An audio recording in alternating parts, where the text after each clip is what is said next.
राकेश टिकैत और उनके संगठन के लिए इस वक्त समय सही नहीं चल रहा है। कर्नाटक के गांधी भवन में राकेश टिकैत पर माइक से हमला होता है। अब लखीमपुर खीरी में उनके जिलाध्यक्ष दिलबाग सिंह की कार पर फायरिंग हुई है। आरोप यह है कि रणनाथ थाना क्षेत्र के अलीगंज गांव के पास के ही रहने वाले लखीमपुर हिंसा के मुख्य गवाह और भारतीय किसान यूनियन टिकैत गुट के जिलाध्यक्ष दिलबाग सिंह अपनी कार से घर जा रहे थे। इस दौरान बाइक सवार दो अज्ञात हमलावरों ने उनकी गाड़ी पर फायरिंग कर दी, जिससे एक गोली उनके कार के शीशे में जा लगी और दूसरी उनके टायर के पास लगी। इस हमले में वो बाल बच गए।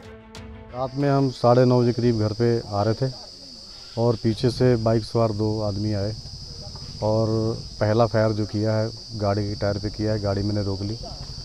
उसके बाद खिड़की खोलने का प्रयास किया उन्होंने, खिड़की नहीं खोली, खिड़की लॉक थी और शीशा खटखटाया 2 बार कि शीशा खोलिए, शीशा डाउन करिए। मैंने शीशा डाउन नहीं किया। मैं सीट फोल्ड कर ली और वो फायर करके दोनों पीछे बैक चले गए।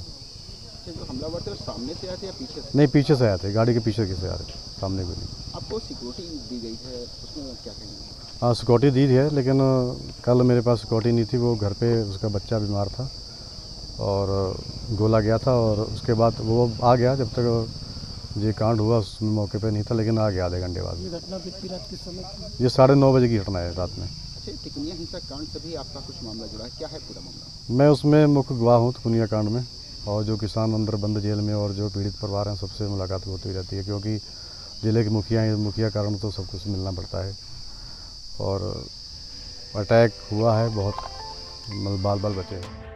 हालांकि इस पूरे मामले पर पुलिस का कहना है कि दिलबाग बंदूक का लाइसेंस लेने के लिए ऐसा कर सकते हैं। ऐसा एंगल भी सामने आया है। फिलहाल इस पहलू की जांच हो रही है। घटना बताई जा रही है जिसमें उन्होंने ये क्लेम किया था कि उनके ऊपर फायरिंग की गई है।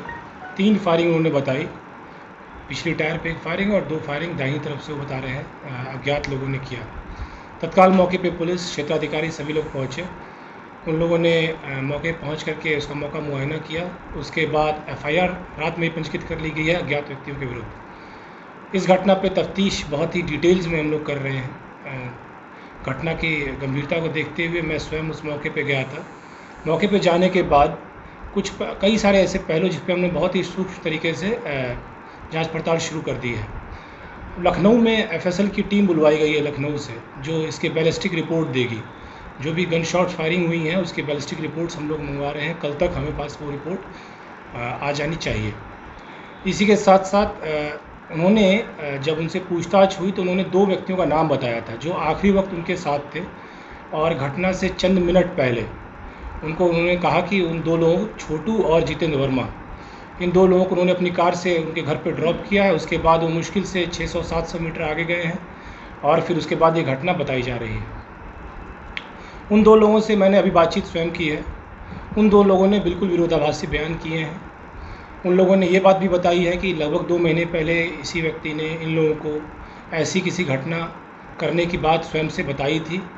वो इसलिए करना चाहते थे क्योंकि उनको लाइसेंस बनने में दिक्कत हो रही थी। इस पहलू पे बहुत ही गंभीरता से जांच की जाएगी। जो विषय ये बता रहे हैं, जो बयान दिए जा रहे हैं और जो कथन FIR अंकित किया गया है, ये दोनों विरोधाभासी हैं।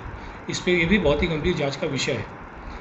इसी के साथ साथ टेक्निकल इंटेलिजेंस की भी हम लोग मदद ले रहे हैं। उसके माध्यम से भी हम लोग इस चीज़ पे काम कर रहे हैं। अब बड़ा सवाल यह है कि क्या किसान यूनियन का ये नेता अपने ऊपर ही फायरिंग करवा ली है। लखीमपुर खीरी से अभिषेक वर्मा की रिपोर्ट, यूपी तक।